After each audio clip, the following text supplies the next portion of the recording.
Bismillahirrahmanirrahim. Assalamualaikum warahmatullahi wabarakatuh. Nama saya Batan Jebaufa, dari kelas A Sosiologi 1. Akan menjelaskan materi dari kelompok 2 ilmu politik. NIM saya 121800332. Lembaga eksekutif dan tugasnya. Lembaga eksekutif berasal dari kata execution, yang artinya pelaksanaan. Badan eksekutif adalah lembaga yang ditetapkan sebagai pelaksanaan peraturan perundang-undangan yang ditetapkan oleh lembaga legislatif. Kekuasaan eksekutif biasanya berada di tangan badan eksekutif. Cabang eksekutif adalah pemerintahan dalam arti sempit yang menyelenggarakan pemerintahan. Menurut interpretasi tradisional, asas trias politika yang digagaskan oleh Montesquieu, tugas badan eksekutif hanyalah melaksanakan kebijakan yang ditetapkan oleh legislatif dan melaksanakan undang-undang legislatif. Namun dalam perwujudannya, anggota eksekutif memiliki ruang yang besar.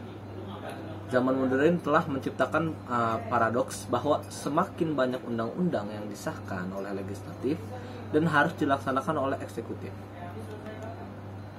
Kekuasaan eksekutif atau execute power.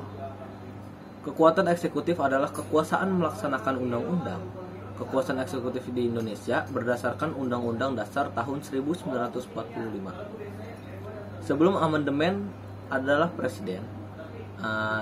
Sebelum amandemen Perundang-Undangan Dasar 1945, sebagaimana disebut dalam pasal 6 ayat 2, bahwa presiden dan wakil presiden dipilih oleh Majelis Permusyawaratan Rakyat dengan suara terbanyak. Berdasarkan Undang-Undang Dasar tahun 1945 sebelum amandemen, Presiden Republik Indonesia memegang kekuasaan pemerintahan. Presiden memegang kekuasaan atas angkatan darat, angkatan laut, dan angkatan udara.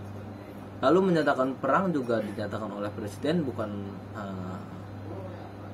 lembaga legislatif. Sistem lembaga eksekutif. Sistem pemerintahan parlemen, kepala negara dan kepala pemerintah dalam sistem ini terpisah. Jadi kepala pemerintahan dipimpin oleh Perdana Menteri, sedangkan kepala pemimpin negara itu dipimpin oleh presiden.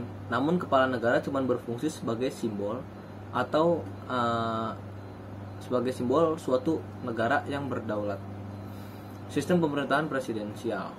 Sistem pemerintahan presidensial dalam sistem ini, kepala pemerintahan dan kepala negara sama saja dipegang oleh presiden. Lalu susunan lembaga eksekutif dan tugasnya. Pertama ada presiden.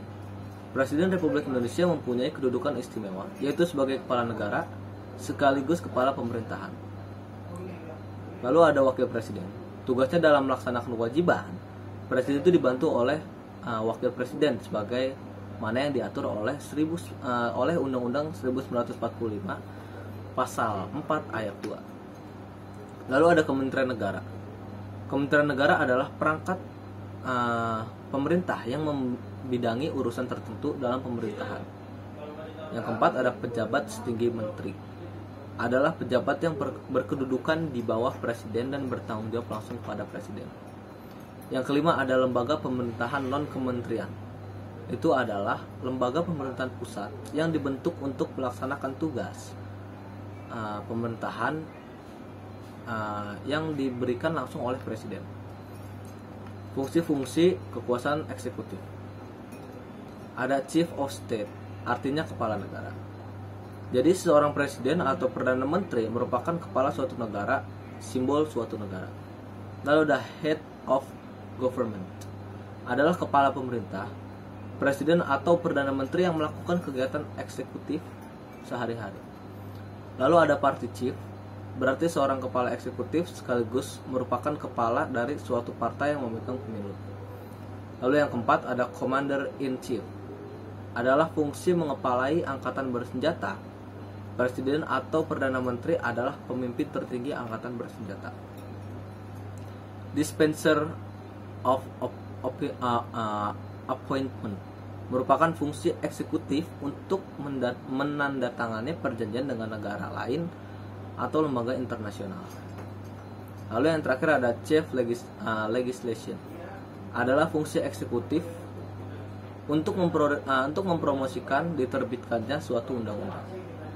Sekian yang bisa saya sampaikan, kurang lebihnya mohon maaf. Wassalamualaikum warahmatullahi wabarakatuh.